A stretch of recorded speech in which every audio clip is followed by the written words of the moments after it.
मेरा नाम अनन्या है। मैं हमेशा से एक गंभीर स्वभाव की लड़की रही हूँ। शायद वक्त से पहले ही बड़ी हो गई थी। हम दो भाई बहन थे। मेरा भाई अनिल मुझसे 10 साल बड़ा था। मम्मी पापा की यादें मेरे लिए धुंधली सी हैं, जैसी कोई पुरानी तस्वीर। मैं बहुत छोटी थी जब एक हादसे में वो दोनों हमें छोड़कर चले गए। माँ की गोद और पापा का साया मैंने सिर्फ तस्वीरों में देखा। उन दिनों मुझे अक्सर डर लगता था। खामोश दीवारें, सन्नाटा और दिल में एक अजीब सा खालीपन। लेकिन मेरे भाई ने मुझे कभी अकेला महसूस नहीं होने दिया। अनिल मेरे लिए सिर्फ भाई नहीं, मम्मी पापा दोनों बन गए थे। वो खुद जवानी की दहलीज पर थे, मगर उसने मेरा हाथ ऐसे थामा कि मुझे कभी कमजोरी महसूस नहीं हुई। सुबह मुझे स्कूल छोड़ने जाते, रात को कहानियां सुनाते, और अगर मुझे चोट भी लगती तो वो ही मेरी मरहम पट्टी करते। मेरी जिंदगी में थोड़ा सुकून तब आया जब अनिल भाई की शादी हुई। मैंने कभी नहीं सोचा था कि कोई और औरत भी माँ जैसा प्यार दे सकती है। लेकिन मेरी भाभी रिया ने ये साबित कर दिया कि रिश्ते सिर्फ फोन के नहीं होते, दिल से भी बनते हैं। शादी के पहले दिन ही अनिल ने रिया से कहा, अनन्या मेरी बहन मेरी सबसे बड़ी जिम्मेदारी है। इसे कभी ये ना लगने देना कि तुम उसकी भाभी हो। इसके लिए माँ बनकर रहना। और रिया ने ये वादा भी निभाया। मैंने उनकी आंखों में अपने लिए कभी परायापन नहीं देखा। वो मेरे बाल संवारती तो इतनी नरमी से, जैसे सचमुच माँ हूँ। जब मैं बीमार पड़ती तो मेरे लिए रात भर जागती थी। मेरे कपड़े, मेरी पसंद, मेरी छोटी छोटी खुशियों का वो खास ख्याल रखती थी। हम एक छोटे से घर में रहते थे। किचन से रिया भाभी की हंसी की आवाज़ें आती तो दिल को सुकून मिलता था। अनिल भाई दफ्तर से थके हारे लौटते, लेकिन मुझे देखते ही उसके चेहरे पर मुस्कान आ जाती। एक दिन मैंने रिया भाभी से पूछा कि भाभी, अगर मेरी माँ होती तो कैसी होती। वो मुझे गले लगाकर बोली कि शायद मुझसे भी ज्यादा प्यार करने वाली होती। लेकिन मैं इतनी खुशकिस्मत हूँ कि मुझे ये जगह मिली। उनकी बातों में एक मिठास थी जो मेरे जख्मों पर मरहम बन गई। हर रविवार हमारा दिन खास होता। अनिल भैया मुझे पार्क ले जाते और रिया मेरे लिए आलू के परांठे, चटनी और दही भल्ले बनाती थीं। हम सब घास पर बैठकर हंसते, खाते और जी भरकर पल बटोरते थे। एक बार अनिल भैया ने रिया भाभी से कहा कि जब अनन्या हंसती है तो लगता है कि पूरी दुनिया खुश हो गई है। भाभी हंसते हुए बोली कि बस भगवान इसे हमेशा हंसते ही रखे, हम दोनों तो इसके लिए ही जीते हैं। रिया भाभी अक्सर मेरे साथ बैठकर मेरे सपने सुनती। भाभी कहती कि अनन्या तुम क्या बनना चाहती हो। मैं कहती कि कुछ बड़ा जो खुद अपने दम पर जिए, बिना किसी के सहारे। वो मुस्कुराकर कहती, तो मैं प्रार्थना करती हूँ कि तुम्हें ऐसी जिंदगी मिले जिसमें तुम्हें कभी झुकना ना पड़े। मेरा बचपन इन छोटे छोटे पलों में संवर गया। हमारे घर में प्यार का माहौल था। रिया भाभी हर छोटे मौके पर मेरे लिए कोई न कोई तोहफा लाती थी। मेरे जन्मदिन पर अनिल भैया खुद के इकलाते वो जानते थे कि मैं इन चीज़ों का इंतज़ार करती हूँ।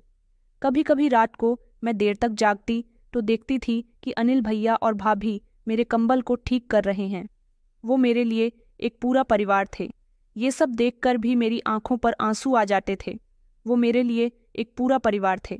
भैया का साथ, भाभी की गोद, उनकी प्रार्थनाएं, सब कुछ मेरी जिंदगी एक सामान्य और सुरक्षित समय था। जिंदगी अपनी रफ्तार से चल रही थी, जैसे कोई किताब के पन्ने जिन्हें कोई जल्दी जल्दी पलट रहा हो। पढ़ाई पूरी होने के बाद सब कुछ बदलने लगा। वही घर वही लोग, मगर बातों करो अब मेरे भविष्य की ओर मुड़ने लगा था। भाभी अक्सर मेरी डिग्रियां और सर्टिफिकेट्स देखकर मुस्कुराती थीं। कहती थीं कि अनन्या तुमने पढ़ाई में सचमुच बहुत मेहनत की है। मैं सिर झुकाकर कहती कि आप दोनों का साथ था, वरना अकेले क्या होता। लेकिन एक दिन कुछ हुआ। दोपहर में जब सब अपने कामों में व्यस्त थे, भाभी मेरे पास आई। उनके हाथ में चाय का कप था। वो मेरे पास बैठी और गंभीरता से बोली, अनन्या तुम्हारी पढ़ाई पूरी हो गई है। अब हम चाहते हैं कि तुम्हारी जिंदगी का अगला कदम भी खुशी से भरा हो। मैंने नजरें चुराई। मैं समझ तो गई थी कि वो किस बारे में बात कर रही है, मगर जानबूझकर अनजान बन गई। मैंने कहा, कौन सा कदम भाभी। वो हंसते हुए बोली कि अब इतनी भी भोली मत बनो, तुम्हारी शादी की बात कर रही हूँ। मैंने चाय का घूंट लिया और कहा कि अभी तो पढ़ाई खत्म हुई है, इतनी जल्दी भी क्या है। उन्होंने कहा कि जल्दी नहीं है, बस वक्त की बात है। तुम्हारे भैया भी यही चाहते हैं कि तुम्हें एक अच्छा जीवन साथी मिले, जो तुम्हें वैसे ही समझे जैसे हमने समझा। मैं खामोश हो गई। दिल में एक अजीब सी उलझन थी। मैंने सोचा कि शायद हर लड़की को इस दौर से गुजरना पड़ता है।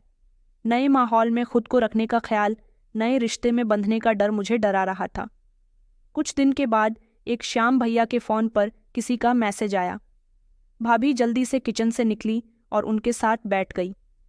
वो कुछ देर चुप रहे, फिर मेरी ओर देखकर बोले कि अनन्या, तुम्हारे लिए एक रिश्ता आया है। तुम्हारी भाभी के मायके की साइड से, रिया की कजिन्स में लगता है। आदित्य। मैंने चौंक कर भाभी को देखा। वो खामोश थी। मैंने कहा, क्या वो जानते हैं कि मेरा रिश्ता आप लोग क्यों कर रहे हैं? भैया ने नरमी से कहा कि हाँ जानते हैं, और आदित्य तुम्हारे बारे में पहले से खुद सुनता आया है। पहले तो मुझे अजीब लगा कि कोई मुझे जानता हो और मैं उसे नहीं, लेकिन फिर सोचा परिवार का रिश्ता है, शायद बातें होती रही हों। 2 दिन के बाद आदित्य अपनी माँ के साथ हमारे घर आया। मैं ऊपर अपने कमरे में थी। दिल की धड़कनें तेज हो गई थीं, जैसे कोई इम्तिहान हो जिसका नतीजा मुझे नहीं पता। भाभी मेरे पास आई और बोली कि जल्दी से तैयार होकर नीचे आ जाओ, घबराने की जरूरत नहीं है, बात हम लोग कर लेंगे। आदित्य को देखो कि वो कैसे इंसान है। हमें तो कोई जल्दी नहीं है, लेकिन तुम्हारी मर्जी हमारे लिए सबसे जरूरी है। मैं नीचे गई तो देखा आदित्य सोफे पर बैठा था। छोटे कद का, गंभीर मगर शान चेहरा, उसकी आंखों में एक अजीब सा आत्मविश्वास था। वो खड़ा हुआ नमस्ते किया। मैंने नजरें झुकाकर जवाब दिया। हमारी मुलाकात औपचारिक सी रही, लेकिन उसकी लहजे में एक सादगी थी जो मुझे काफी अच्छी लगी। न ज्यादा बोलता था, न जरूरत से कम बातचीत के बाद जब वो चला गया, भाभी ने कहा कि आदित्य ने साफ कह दिया कि उसे तुम पसंद हो। मैंने धीरे से पूछा, वो क्या करता है? उन्होंने बताया कि एक प्राइवेट कंपनी में इंजीनियर है। सीधा साधा, अपने काम से काम रखने वाला इंसान है। अगले दिन भैया ने मुझसे मेरी राय पूछी कि देखो अनन्या, हमें तुम्हारे साथ कोई जबरदस्ती नहीं करनी, बस हम तुम्हारा फैसला जानना चाहते हैं। अगर तुम राजी हो तो बात आगे बढ़ेगी। मैं कुछ देर चुप रही, फिर धीरे से कहा कि हाँ भैया, मुझे वो ठीक लगा। रिश्ता तय हो गया। घर में खुशी का माहौल छा गया। भाभी ने शादी की तैयारियां शुरू कर दी। वो मेरे साथ बाजार जाती थी, कपड़े, गहने, हर चीज़ में मेरी पसंद का ख्याल रखती थी। उन्होंने कहा कि अनन्या, तुम्हें बस खुश रहना है। मैं चाहती हूँ कि तुम्हारा घर ऐसा हो जहाँ तुम्हारी हंसी गूंजे। भाभी की ये बात मुझे हमेशा याद रही। आदित्य से फ़ोन पर मेरी कभी कभी बात हो जाया करती थी। वो साफ सुथरा और सीधी जिंदगी गुजारने वाला लड़का था।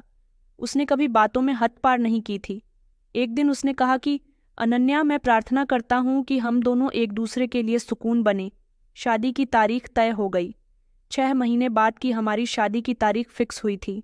उन महीनों में मेरी जिंदगी जैसे नए रंग लेने लगी थी। सपनों में नई उमंगें बढ़ने लगी थीं। शादी का दिन आया तो सब कुछ सपने के जैसा लग रहा था। घर में रोशनी, मेहमानों की चहल पहल, और मेरे दिल में एक अजीब सी गूंज थी। भाभी मेरे कपड़ों की सिलवटें ठीक कर रही थीं। वो बार बार कहती कि आज तुम मेरी गुड़िया लग रही हो। मेरी शादी हो गई, और जब मैं आदित्य के घर पहुंची तो उसने मेरी तरफ देखकर बस इतना कहा कि तुम्हें देखकर लगता है कि किस्मत ने मुझे सचमुच कुछ खास दिया है। विदाई के बाद मैं और आदित्य अपने नए फ्लैट में शिफ्ट हो गए। एक साफ सुथरा फ्लैट, सादगी से सजा हुआ, मगर हर चीज में एक व्यवस्था थी। आदित्य ने दरवाजे पर खड़े होकर कहा कि ये घर तुम्हारे कदमों से पूरा हुआ है। अगले दिन हमारी पहली सुबह थी। मैंने नाश्ता बनाने की जिद की। आदित्य ने पहले मना किया, फिर हंसकर बोला कि ठीक है, अपना ध्यान रखो, कहीं जल न जाना वरना पहले ही दिन शिकायत हो जाएगी। उसके बाद हम दोनों ने हंसते हुए नाश्ता किया। वो छोटी छोटी बातों पर खुश हो जाता। जैसे मैंने चाय थोड़ी ज्यादा मीठी बना दी तो कहता था कि तुम्हारी चाय भी तुम्हारी तरह मीठी है। हनीमून के लिए हम हिमाचल चले गए। मनाली, शिमला और कुल्लू की शादियों में वक्त गुजारा। मैंने पहली बार बर्फ को छुआ और आदित्य की बाहों में वो पल जैसे ठहर गए। एक दिन हम लोग रोहतांग पास पर खड़े थे। उसने मेरी तरफ देखकर कहा कि ये बर्फीले पहाड़, ये शांति और तुम सब कुछ परफेक्ट है। हमने छोटे छोटे ढाबों पर चाय पी, स्थानीय बच्चों को टॉफियां दी और जिंदगी को पहली बार पूरी तरह से महसूस किया था। मेरे लिए आदित्य के साथ हर पल नया था। वो मेरी छोटी छोटी बातों का ख्याल रखता था, जैसे जब मैं नींद में बातें करती तो सुबह पूछता कि रात को तुमने कहा था कि तुम्हें आइसक्रीम चाहिए? चलो आज चलते हैं। हनीमून से लौटने के बाद जिंदगी ने एक नया मोड़ पकड़ लिया। मैं सुबह जल्दी उठती, नाश्ता बनाती थी, आदित्य दफ्तर जाते और शाम को लौटकर हम लंबी लंबी बातें किया करते थे। उन्हें किताबें पढ़ने का बहुत शौक था।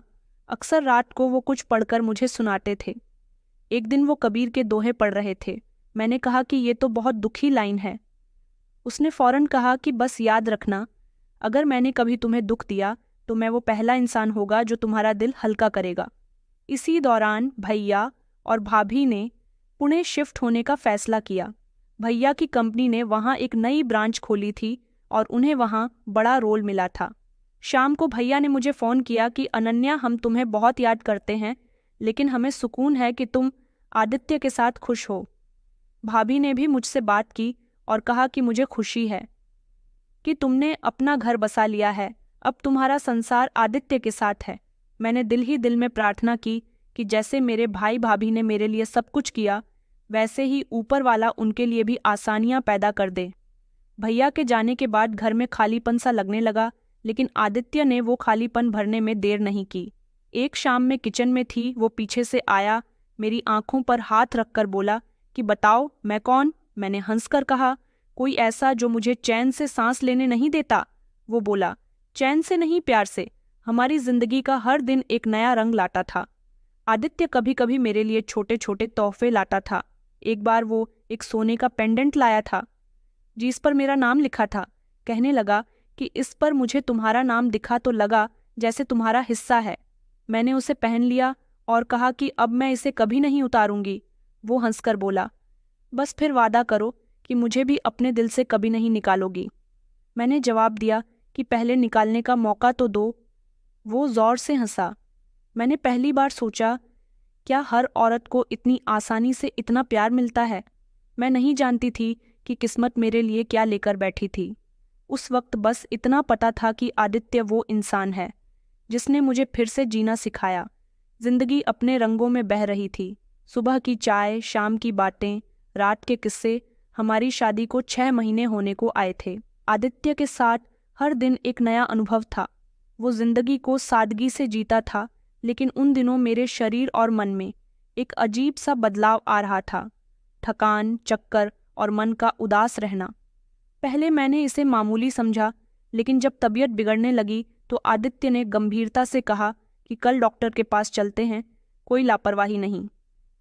अनन्या, अगले दिन हम पास के क्लिनिक पर गए। डॉक्टर ने जांच की और मुस्कुराकर कहा कि बधाई हो, आप मां बनने वाली हैं। मैंने पहले डॉक्टर को देखा, फिर आदित्य की तरफ। वो जैसे कुछ पल समझ नहीं पाया। फिर मेरे पास आया, मेरे माथे पर चूमा और बोला, ये मेरी जिंदगी की सबसे बड़ी खुशखबरी है। अनन्या, हम खामोशी से घर लौटे। रास्ते में वो बार बार कहता रहा कि बेटा हो या बेटी, मैं चाहता हूँ कि वो तुम जैसी हो। उस दिन के बाद हमारी बातों का रुख बदल गया। घर के एक कमरे में बच्चों के खिलौने, कपड़े और छोटा सा पाला खरीदने की बातें होने लगी थीं। आदित्य रात को इंटरनेट पर बच्चों के नाम ढूंढता और पूछता कि अनन्या ये कैसा है। मैं हंसती और कहती, पहले देख तो ले कि लड़का है या लड़की। वो कहता कि नहीं, मुझे बेटी चाहिए। मेरी छोटी सी गुड़िया 9 महीने जैसे पलक झपकते गुजर गए। आदित्य हर चेकअप पर मेरे साथ जाता था, मेरी हर उलझन को बिना पूछे सुलझाता था। उसने मेरे लिए एक डायरी बनाई जिसमें हर हफ्ते मेरे जज्बात और उसकी प्रार्थनाएं लिखी होती। एक दिन उसने कहा कि मैं चाहता हूं कि जब हमारी बेटी बड़ी हो, ये डायरी उसे दूं ताकि वो जाने कि हम उसका कितना बेसब्री से इंतज़ार कर रहे थे। फिर वो दिन आया जब मुझे डिलीवरी पेन शुरू हुआ। आदित्य मुझे हॉस्पिटल ले गया। मुझे पूरी तरह से होश नहीं था, लेकिन उसकी आवाज़ सुनाई देती रही कि सब ठीक हो जाएगा, मैं हूँ। कई घंटों बाद नर्स की आवाज़ आई, बधाई हो बेटी हुई है। मेरे होठों पर हल्की सी मुस्कान आई और मैंने आंखें बंद कर लीं। जब मुझे होश आया तो कमरे में भाभी थी जो पुणे से वीडियो कॉल पर थी। मैंने नर्स से पूछा कि आदित्य कहाँ है, उसे तो सबसे पहले बेटी को गोद में लेना था। नर्स ने नज़रें चुराई। मैंने बार बार पूछा मगर कोई जवाब नहीं मिला। दिल में घबराहट बढ़ने लगी। तभी भैया का कॉल आया। उनके शब्द मेरे दिमाग में गूंजने लगे, अनन्या, आदित्य का एक्सीडेंट हो गया है। हॉस्पिटल से घर जाते वक्त वो नहीं रहा। मेरा फ़ोन हाथ से गिर गया। मेरी दुनिया जैसे रुक गई। सांस लेना भूल गई थी। मैं माँ बनी थी और उसी दिन विधवा भी। मैं बेड पर पड़ी थी, लेकिन जैसे शरीर में जान नहीं थी। बेटी पास थी, मगर मेरी आंखें बार बार दरवाजे पर टिक्की थीं। शायद कोई कह दे कि ये गलत फहमी है। आदित्य जिंदा है। मुझे जल्दी डिस्चार्ज मिल गया क्योंकि मुझे हर हाल में घर पहुंचना था। आदित्य को आखिरी बार देखना था। मुझे उसके बिना उसके घर ले जाया गया, वही जिसे उसने प्यार से बसाया था। वो घर अब अजनबी सा लग रहा था। घर में मातम का माहौल था। आदित्य की बहनें, माँ और पड़ोसी रो रहे थे। आदित्य सफ़ेद कपड़े में लिपटा था, मगर उसका चेहरा शांत था। मेरा दिल जैसे बंद होने लगा। मेरे कदम डगमगा गए। मैंने अपनी बेटी को सीने से लगाया। मेरा शरीर बेजान था। कुछ समझ नहीं आ रहा था कि अपने जज्बात कैसे बयां करूं। आदित्य की अंतिम यात्रा पूरी हुई, मगर मेरी जिंदगी अधूरी हो गई थी। मैंने बेटी को सीने से लगाया और बस इतना कहा कि अब तुम ही मेरे जीने की वजह हो। पहले दिन जब मैंने बेटी को दूध पिलाने की कोशिश की तो मेरा हाथ कांप रहा था। एक पल को उसे गोद में लेने से भी डर लग रहा था। लेकिन तभी भाभी की आवाज़ फ़ोन पर आई, अनन्या, अगर तुमने हिम्मत न की तो आदित्य की याद भी अकेली हो जाएगी। मैंने बेटी को सीने से लगाया। उसका छोटा सा वजूद मेरे दिल की धड़कन से जुड़ गया। उसकी सांसें, उसकी नन्ही उंगलियां मुझे जीने की वजह दे गईं। अनिल भाई और रिया भाभी के आने में 2 दिन लगे थे। जैसे ही वो घर में दाखिल हुए, माहौल बदल गया। भैया दरवाजे पर रुके। उनकी आंखें दीवारों पर टिक्की थीं, जैसे आदित्य को ढूंढ रही हों। भाभी मेरी ओर दौड़ी, मुझे गले लगाया। मैं बिना कुछ बोले खड़ी थी। बेटी को उनकी गोद में दिया गया। रिया भाभी ने उसे चूमा और कहा, ये तो बिल्कुल आदित्य के जैसी है। बिल्कुल वैसी ही आंखें। भैया चुपचाप बैठक में बैठे थे, एक शब्द नहीं बोला। खाने के बाद जब सब लोग खामोश हो गए, वो मेरे कमरे में आए। कहने लगे कि अनन्या, तुम्हें इस हाल में देखकर तकलीफ होती है।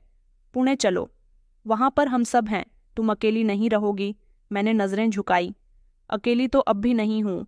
ये मेरे पति की बेटी है। मैं इसके साथ हूँ। भैया ने पानी का गिलास उठाया, 2 घूंट पिया और धीरे से बोले, यहाँ तुम्हारे लिए कोई सहारा नहीं है। कम से कम वहाँ हमें सुकून होगा कि तुम सुरक्षित हो। मैंने कहा कि ये घर आदित्य का है भैया, मैं इसके साए में जीना चाहती हूँ। वो दरवाज़ा, वो बेड, वो कुर्सी जहाँ वो अखबार पढ़ता था, ये सब छोड़कर कैसे चली जाऊँ। भाभी दरवाजे पर खड़ी थी। वो आगे आई और बोली, अनन्या, हम तुम्हें इस दुख में नहीं छोड़ सकते। आदित्य की यादें तो तुम्हारे दिल में हैं, वो कहीं भी साथ होंगी। मैंने उनकी ओर देखा, फिर बेटे की ओर। मैंने सोचा ये जगह सिर्फ यादें नहीं, मेरे रिश्ते का सबूत है। मेरी बेटी को उसके पापा का घर चाहिए। भैया ने थोड़े गुस्से से कहा कि तुम जिद कर रही हो। हम तुम्हारी भलाई के लिए ही कह रहे हैं। अगर जिद न करती तो शायद ये जिंदगी की कैद आसान लगती। मेरी आवाज़ सख्त थी, मगर मैं रोई नहीं। भाभी ने अनिल भैया का हाथ पकड़ा और कहा कि हम जबरदस्ती नहीं करेंगे। जब दिल चाहे, हमारा दरवाज़ा खुला है। अगले दिन भैया ने घर की चीज़ों को गौर से देखना शुरू किया, जैसे कुछ सोच रहे हों। दोपहर को उन्होंने मुझे बुलाया कि मैंने तुम्हारे लिए कुछ पैसे जमा किए हैं, अगर कभी ज़रूरत हो तो बिना हिचक बताना। मैंने कहा, भाई मुझे पैसे नहीं चाहिए, आपका भरोसा ही काफ़ी है। भाभी मेरे साथ बैठी रही, कुछ देर खामोश रही, फिर धीरे से बोली कि एक सलाह दूं, कुछ काम शुरू करो। थोड़ा वक्त अपने लिए निकालो। जिंदगी रुक गई है, मगर तुम्हें रुकना नहीं चाहिए। उसी शाम वो दोनों वापस जाने की तैयारी करने लगे। भैया ने बैग बंद करते हुए कहा कि ये फैसला तुम्हारा है, हम बस प्रार्थना कर सकते हैं कि तुम सलामत रहो। भाभी ने मुझे गले से लगाया और कहा कि तुम बहुत बहादुर हो अनन्या, लेकिन अगर कभी हिम्मत थक जाए तो हमें ये ज़रूर याद करना। उनके जाने के बाद घर का माहौल बदल गया। आदित्य के जाने के बाद अगर कुछ बदला था तो वो था मेरी सास का व्यवहार।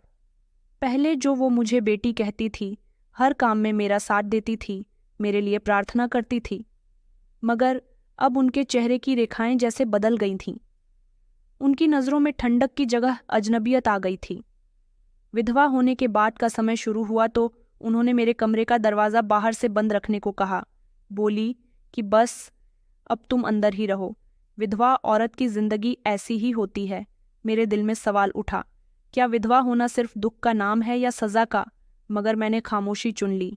बेटी मेरे पास थी, वही मेरा सहारा थी। मैं दिन रात एक कमरे में 4 दीवारों के बीच बिना आवाज़ के जिंदगी गुजारने लगी। मेरी जेठानी अंशिका अक्सर मेरे कमरे के दरवाजे पर आकर धीमी आवाज़ में पूछती थी, कुछ चाहिए अनन्या? मैं कहती कि नहीं भाभी, सब कुछ है। हालांकि सच ये था कि अंदर से बहुत कुछ तोड़ चुका था।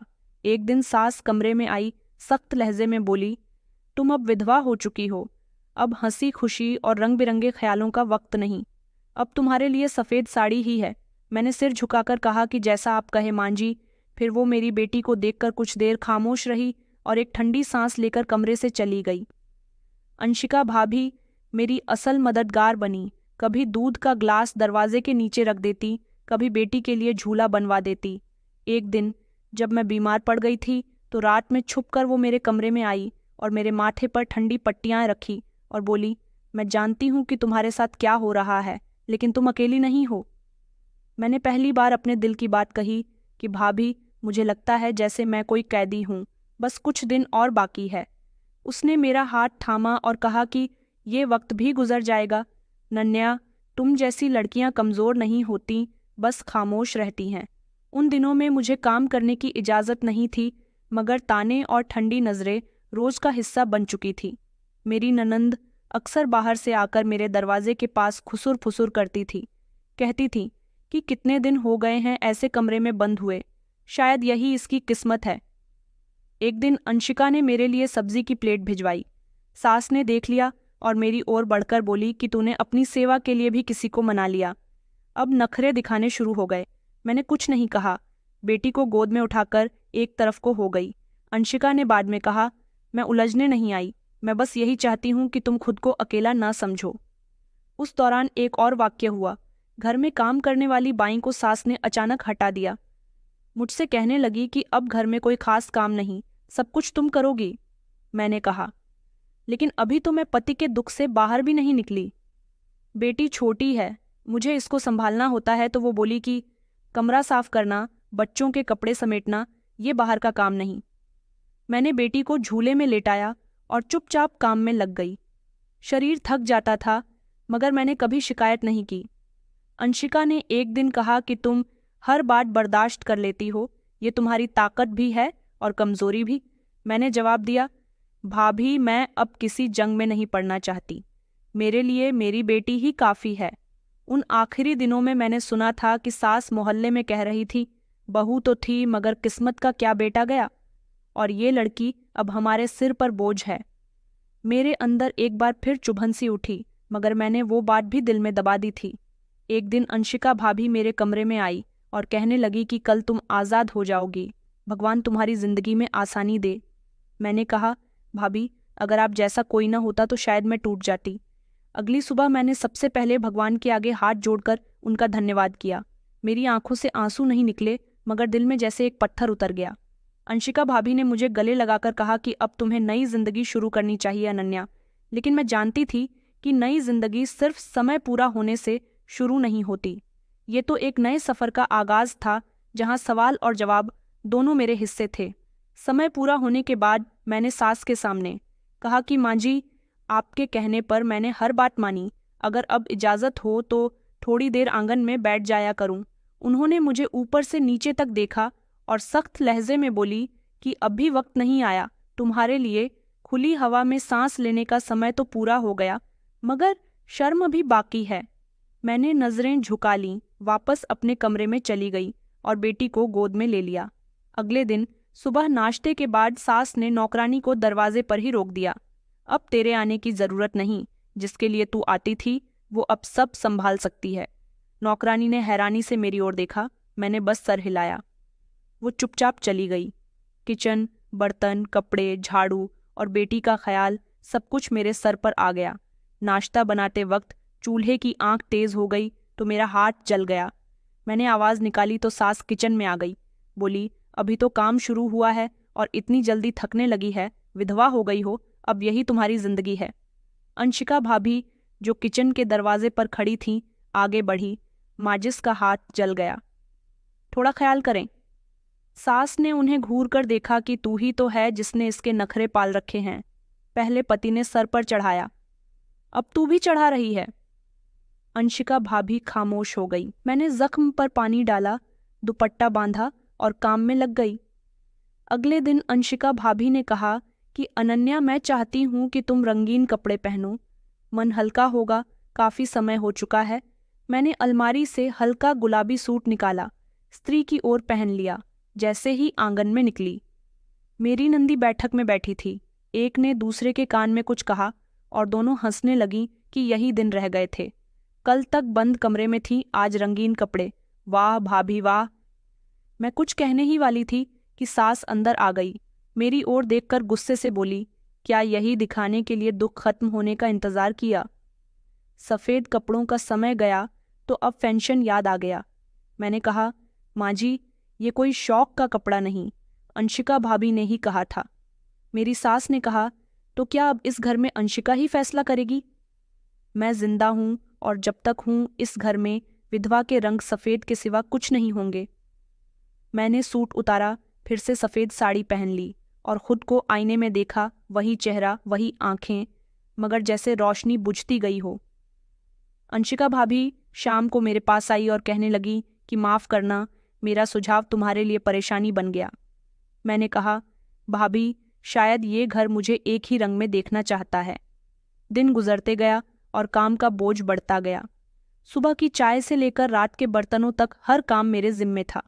बेटी को गोद में लेकर फर्श साफ करती, कभी उसे लिटाती, कभी रोटी सेकते वक्त झूले में हिलाना पड़ता था। एक दिन खाना बनाते वक्त आटा खत्म हो गया। मैंने ननद से कहा कि थोड़ा आटा ले आओगी, बेटी को अकेला नहीं छोड़ सकती हूँ। उसने तंज कसा, अब हम तेरे नौकर हो गए, अभी तो कुछ महीने ही हुए हैं, पति के मरने के बाद भी हुक्म चला रही है। मैंने कहा, हुक्म नहीं, बस कहाँ था, सास किचन में आ गई कि अब तू अपनी औकात समझ ले, विधवा हो गई है, अब इस घर में रहना है तो जुबान बंद रखनी होगी। जिसका पति नहीं रहा, उसका सहारा सिर्फ काम होता है। मैंने आटे की थैली संभाली और खुद दुकान की ओर निकल गई। रास्ते में एक पुरानी पड़ोसन मिली। कहने लगी, क्या खुद आटा लेने आई हो? बच्ची को कौन देख रहा है? मैंने छोटा सा जवाब दिया कि घर में सब है और जल्दी वापस लौट आई। उस रात अंशिका ने मुझे खाने पर बुलाया। बच्चों के साथ बैठकर लगा जैसे कुछ पल आसान हो गए। उसने कहा कि तुम्हें थोड़ा वक्त अपने लिए भी निकालना चाहिए। मैंने कहा कि वक्त बचता नहीं भाभी, सारा दिन काम और बेटी की जिम्मेदारी। उसने कहा कि कम से कम रोज 10 मिनट मेरे साथ बैठकर चाय पी लिया करो, बस इतना वादा करो। मैंने सर हिलाया। उस रात पहली बार नींद आई थी। अगली सुबह फिर वही रूटीन, लेकिन अब मन में अंशिका भाभी का वादा था। सास के ताने, ननंदों की ठंडी नजरें, सब कुछ सहते हुए भी मैं हर रात उस दिन 10 मिनट की चाय का इंतजार करती। एक दिन बेटी को गोद में लिए सोच रही थी, अगर ये सब मेरे साथ हो सकता है तो कल किसी और के साथ भी हो सकता है। मुझे कुछ बदलना होगा। मगर वो सोच अभी कच्ची थी और माहौल मुझे खामोश रहने पर मजबूर कर रहा था। मैं सिर्फ सह रही थी, झेल रही थी और अपनी बेटी की आंखों में वो रोशनी ढूंढ रही थी जो कभी मेरे चेहरे पर थी। उस दिन सुबह से मौसम भारी था, बादल छाए थे और हवा में नमी थी। मैंने रोज की तरह काम शुरू किया। बच्चों की यूनिफॉर्म स्तरी किए, नाश्ता बनाया और बेटी को झूले में लिटाया। सास जल्दी उठ गई थी। मेरी नंदी कॉलेज की तैयारी में व्यस्त थी। कपड़ों की 2 बड़ी बाल्टियां जमा हो चुकी थीं। अंशिका भाभी अभी सो रही थीं। आमतौर पर कपड़े धोने के बाद फैलाने का काम वो संभालना थी, क्योंकि मैं छत पर नहीं जाती थी। लेकिन आज सास ने मुझे आवाज़ दी थी कि कपड़े उठा और ऊपर जा फैला दे। अंशिका को मत छेड़, सोती रहेंगी तो बेहतर है। मैंने कहा, माँ जी, मैं छत पर नहीं जाती, आपको पता तो है। वो बोली कि चुपचाप जा, रानी बनने की आदत छोड़ दे, विधवा हो गई है, अब यही काम करने हैं तुझे। मैंने बेटी को झूले में हिलाया, कपड़े उठाए और छत की सीढ़ियों चढ़ने लगी। दिल में बेचैनी थी, मगर कोई रास्ता नहीं था। छत पर पहुंची तो बादल और गहरे हो चुके थे। मैंने जल्दी जल्दी कपड़े तार पर डालने शुरू किए। आखिरी चादर फैलाते वक्त ठंडी हवा का झोंका आया और फिर बारिश शुरू हो गई, जैसे आसमान फट पड़ा हो। मैं कपड़े समेटने लगी। मेरी साड़ी भी पानी से भारी हो गई। जैसे ही आखिरी कपड़ा तार से उतारा, मेरी नज़र सामने कमरे के दरवाजे पर पड़ी। वह मनीष भैया खड़े थे।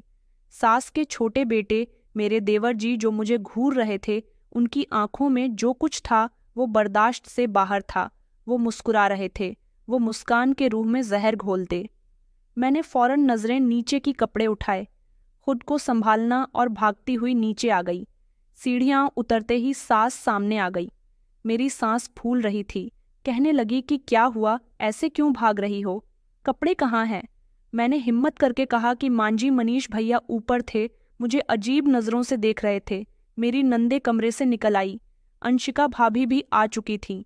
मेरी बात सुनकर अंशिका भाभी की आंखों में हैरत थी, मगर सास का चेहरा लाल हो गया। कहने लगी कि क्या बकवास कर रही है, मेरे बेटे पर इल्ज़ाम लगा रही है। मैंने कहा, माँ जी मैं झूठ नहीं बोल रही। वो मेरी ओर ऐसे देख रहे थे जैसे सास ने मेरे ऊपर जोर से थप्पड़ मारा। बदचलन कही कि अपने पति के मरने के बाद अब मेरे जवान बेटे पर नज़र डाल रही है। शर्म नहीं आई? मैं पीछे हटी। नंदू ने घेर लिया और कहा कि यहीं रह गया था, पहले हमारे भाई को खा गई, अब दूसरे पर नज़र डाल रही है। ये सब तुम्हारा ड्रामा है। बारिश में सफ़ेद कपड़े पहनकर गई और अब इल्ज़ाम लगा रही है। मैंने नज़रें झुका लीं। आंसू बह रहे थे, मगर मैंने सच कहा, मैंने कुछ गलत नहीं किया। सास ने मेरे बाल पकड़कर मुझे ज़मीन पर गिराया।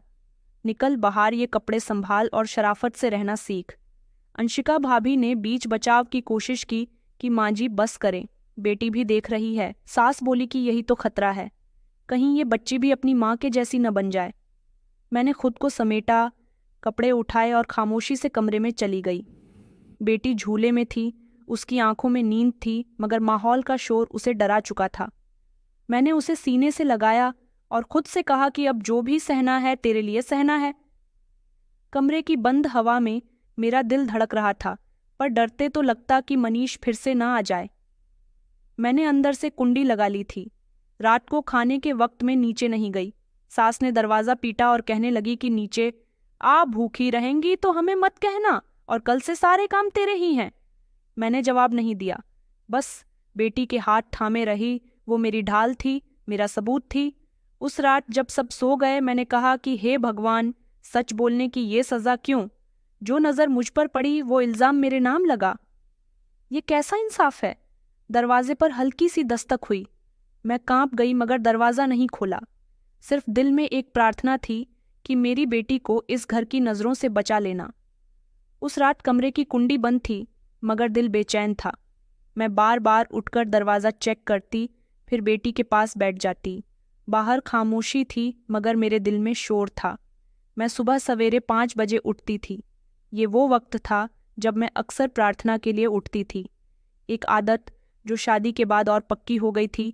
मैं भगवान से प्रार्थना कर ही रही थी कि दरवाजे की कुंडी हिलने लगी। दिल जैसे गले में अटक गया। मैंने प्रार्थना जारी रखी, लेकिन अगले ही पल कुंडी खुलने की आवाज़ आई। किसी ने धीरे से दरवाज़ा खोला। वो मनीष था। वो बिना कुछ बोले अंदर आ गया। मैंने प्रार्थना जारी रखी, जैसे हर शब्द मेरा रक्षक बन जाए। उसने दरवाज़ा बंद किया और मेरी ओर बढ़ा। मैं रुकने की मुद्रा में थी। जैसे ही मैं आंखें बंद करने वाली थी, वो मेरे करीब बैठकर बोला कि प्रार्थना खत्म हो जाए तो थोड़ा वक्त मुझे भी दे दो। अब तुम भाभी नहीं लगती। मैंने फौरन प्रार्थना पूरी की और खड़ी हो गई कि आपको शर्म नहीं आती? ये वक्त है किसी के कमरे में आने का, वो भी एक विधवा औरत के। उसने कहा कि आदित्य मर चुका है। अनन्या, तुम अब अकेली हो, तुम्हें सहारे की ज़रूरत है। मैं तुम्हारे करीब आना चाहता हूँ। मैंने पीछे हटते हुए कहा कि आप मेरे पति के भाई हैं, ये क्या बकवास है? मैंने दरवाजे की ओर इशारा किया कि मेरे कमरे से बाहर निकल जाओ, मगर वो वहीं बैठा रहा। कहने लगा कि अगर शोर मचाया तो सब यही समझेंगे कि तुमने मुझे बुलाया था। सच कोई मानेगा नहीं। मैंने भगवान जी के मंदिर की तरफ इशारा किया और कहा कि भगवान के सामने भी तुम्हें ऐसी बातें करते हुए शर्म नहीं आती? उसने मेरी कलाई पकड़ने की कोशिश की। मैंने जोर से झटका दिया और चीखी की, माँ जी, भाभी, दरवाज़ा खोलो। अचानक मनीष के चेहरे पर तनाव आ गया। उसने माथे पर हाथ रखा और लड़खड़ाते हुए एक तरफ गिरने लगा। उसकी चीख गूंजी और बाहर शोर मच गया। अंशिका भाभी सबसे पहले कमरे में आई थी, फिर मेरी नंदे और सास। मैं दरवाजे के पास ज़मीन पर बैठी कांप रही थी। मनीष फर्श पर गिरा हुआ था। उसकी आंखें फटी हुई थीं, मुंह से झाग निकल रहा था। सास चीखने लगी कि ये क्या किया तूने मेरे बेटे के साथ? मैंने कहा कि मैंने कुछ नहीं किया, वो खुद आया था। मेरी आवाज़ रुक गई। सास बोली, झूठी, तेरे जैसे चरित्र की औरतों पर भरोसा नहीं।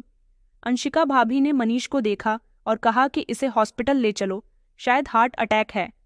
भाइयों ने मनीष को उठाया उसकी एक टांग और एक बाजू बेजान हो चुके थे। उसकी जुबान लड़खड़ा रही थी। हॉस्पिटल में डॉक्टर ने कहा कि पैरालाइसिस का अटैक है, दिमाग का एक हिस्सा प्रभावित हुआ है, बोलने की क्षमता कम हो गई है और शरीर का एक हिस्सा लकवाग्रस्त है। अंशिका ने सास को संभाला जो हिचकियां ले रही थी और कह रही थी कि मेरा बेटा, ये सब अनन्या की चाल थी। वो मेरे बेटे की इस हालत की जिम्मेदार है। मैं अस्पताल नहीं गई थी। मैं अपने कमरे में बंद रही बेटी के साथ और हाथ जोड़कर भगवान से बात करती रही। मैंने सिर्फ अपना बचाव किया। तुम तो सब जानते हो ना। 2 दिन के बाद मनीष घर आया। व्हील चेयर पर उसकी आंखों में वही घमंड था, मगर अब लाचारी भी थी। उसकी जुबान से कुछ ऐसे शब्द निकले कि मैंने गलती की थी। कमरे में सन्नाटा छा गया। अंशिका भाभी ने नरमी से कहा कि ये शब्द काफी है। सब कुछ साफ हो गया।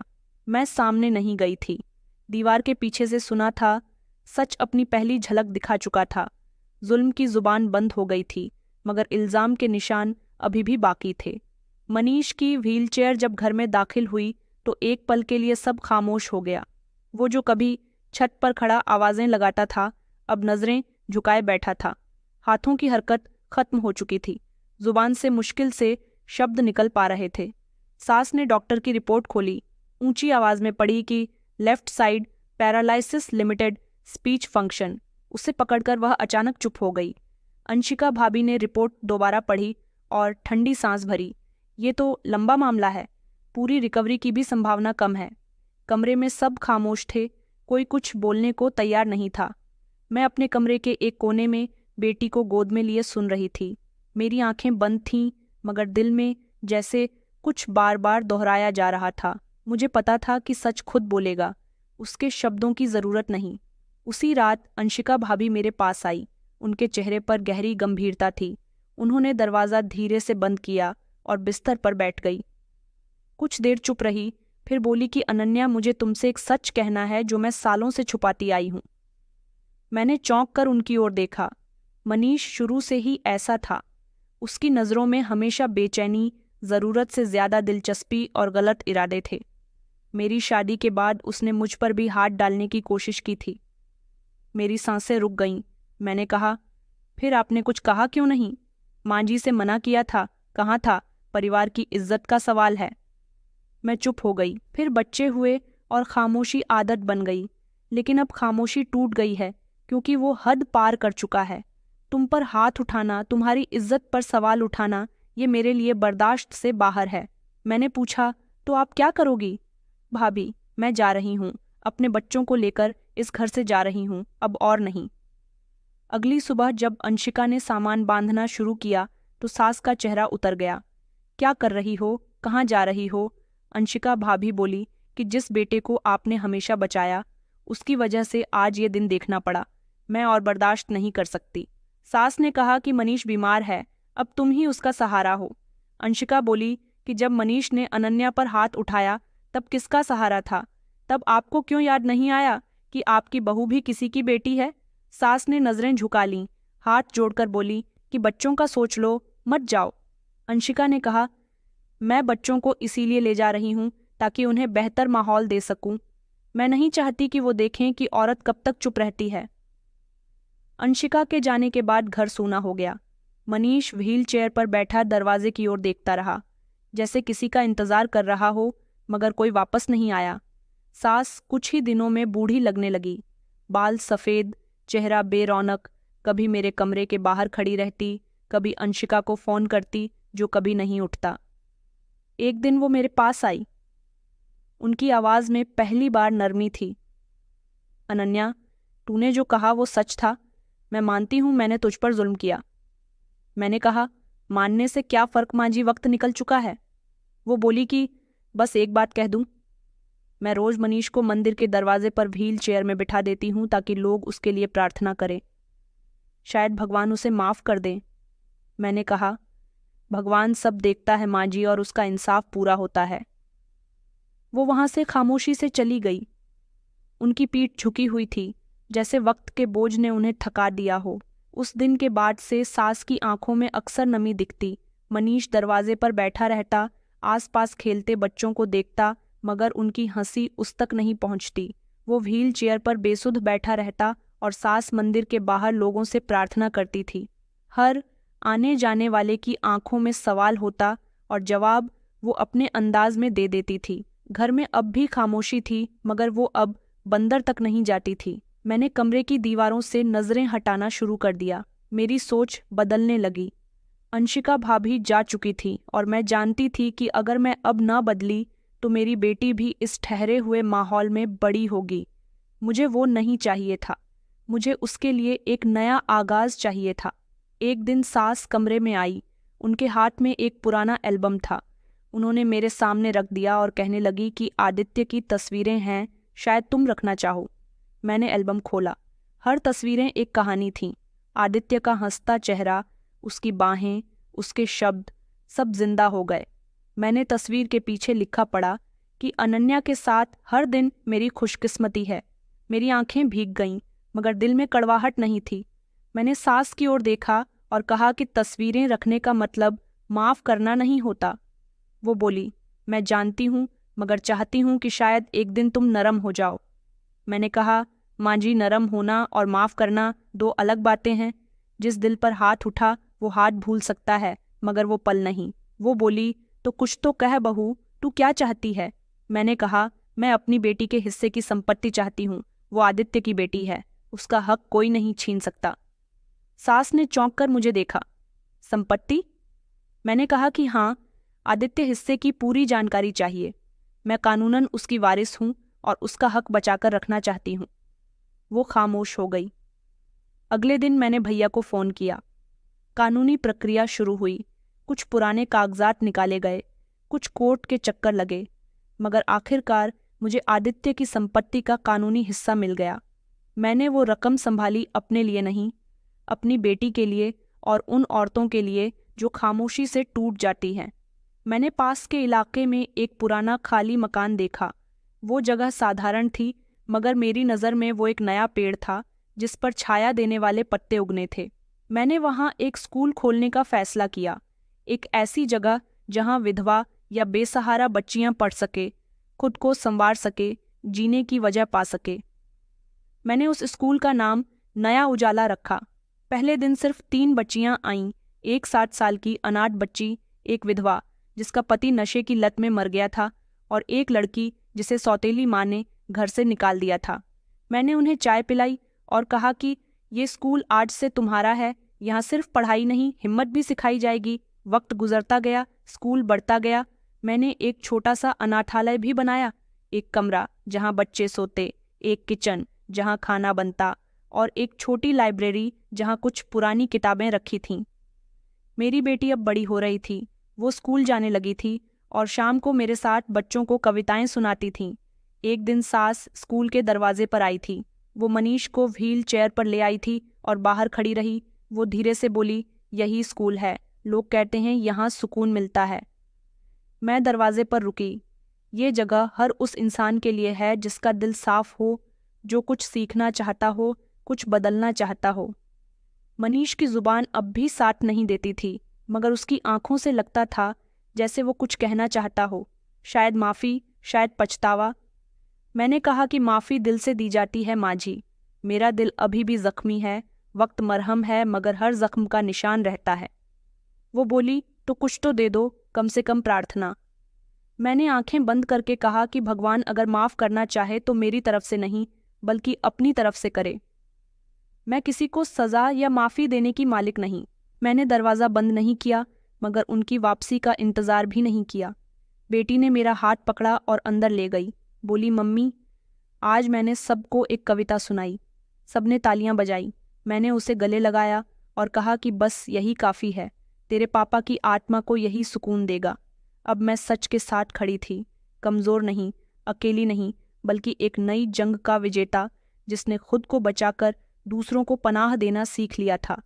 हर शाम सास मनीष को व्हील चेयर में मंदिर के दरवाजे पर लाकर बिठा देती थी। मनीष की आंखें हर गुजरने वाले को देखती। कुछ उसे नज़रअंदाज करके चले जाते तो कुछ रुक कर देखते, कुछ अफसोस से सर हिलाकर आगे बढ़ जाते। एक दिन मोहल्ले के पुजारी जी रुके। सास उनके पास गई और कहा कि पुजारी जी, मेरे बेटे के लिए प्रार्थना करें, वो बहुत तकलीफ में है। पुजारी जी ने मनीष को देखा और कहा, कभी किसी की प्रार्थना की जगह को गंदा करने की नीयत की थी, शायद इसीलिए हर प्रार्थना अब उस पर बोझ बन गई। प्रार्थना वही कबूल होती है जिसका दिल साफ हो। सास ने नजरें झुका लीं और वापस लौट आईं। स्कूल में अब 60 बच्चियां, 4 औरतें और 2 अनाथ लड़के नियमित पढ़ाई कर रहे थे। मेरे लिए वही दुनिया थी। बेटी अब 6ठी कक्षा में थी। वो अक्सर कहती कि मम्मी, कल मैं सबके सामने कविता सुनाऊंगी, आप मेरी आवाज़ सुनोगी ना? मैं कहती कि हर दिन सुनूंगी, जब तक ये स्कूल है तेरी आवाज़ इसकी दीवारों में गूंजेगी। एक दोपहर बेटी मेरे साथ आंगन में खेल रही थी। धूप हल्की थी। मैंने एक नया पौधा लगाया था और वो रोज़ उस पर पानी डालती थी। उस दिन वो रुकी और बोली, मम्मी, क्या ये पौधा बड़ा होगा? मैंने कहा कि हाँ बेटा, बिल्कुल, जैसे तुम बड़ी हो रही हो। दोनों में फ़र्क सिर्फ वक्त का है, मकसद एक है, बढ़ना, छाया देना।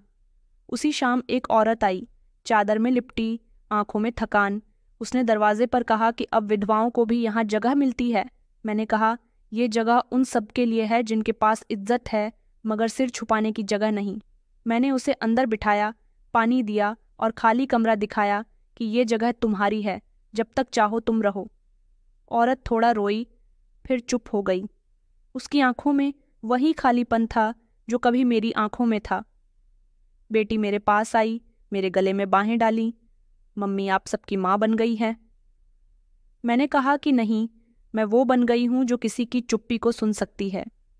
एक सुबह पुजारी जी स्कूल आए। उनके हाथ में एक पुराना रजिस्टर था। बोले, ये मंदिर के रिकॉर्ड्स हैं, हमें एक नई जगह चाहिए जहाँ बच्चों को शिक्षा दी जा सके। हम चाहते हैं कि आपका स्कूल मंदिर से जुड़ जाए। मैंने हैरत से उनकी ओर देखा। ये सम्मान आप मुझे दे रहे हैं? वो बोले कि हाँ, ये सम्मान तुमने कमाया है अनन्या। हमने देखा, जिसने दुख सहा हो भगवान उसे अकेला नहीं छोड़ता। मैंने खामोशी से रजिस्टर लिया, दस्तखत किए और दिल में सोचा कि शायद आदित्य कहीं आसमान में बैठा मुस्कुरा रहा हो। उसी शाम मनीष मंदिर के दरवाजे पर था। वहीं व्हील चेयर, वहीं खाली नजरें। एक छोटा बच्चा उसके पास आया, उसे देखता रहा, फिर अपनी माँ का हाथ पकड़कर बोला, मम्मी, ये वही है ना जिनके बारे में लोग कहते हैं ना कि उनकी नज़रें बुरी थीं। माँ ने बच्चे को खींचा कि ऐसा मत बोल बेटा, मगर फिर कहा कि हाँ, नज़रों से नीयत का अंदाज़ा हो जाता है। मनीष ने नज़रें झुका ली थीं। उसकी आंखों से 2 मोटे आंसू चेहरे पर बह गए। मैंने स्कूल की छत से वो मंजर देखा। बेटी मेरे साथ थी। उसने मेरा हाथ पकड़ा और बोली, मम्मी, भगवान सब देखता है ना? मैंने सर हिलाया कि हाँ बेटा, मेरा भगवान खामोश रहता है मगर अंधेरे में उजाला वहीं जल आता है। तो दोस्तों, कहानी कैसी लगी कमेंट में ज़रूर बताएं। वीडियो अच्छी लगी तो इसे लाइक करें और हमारे चैनल को सब्सक्राइब करना ना भूलें। धन्यवाद।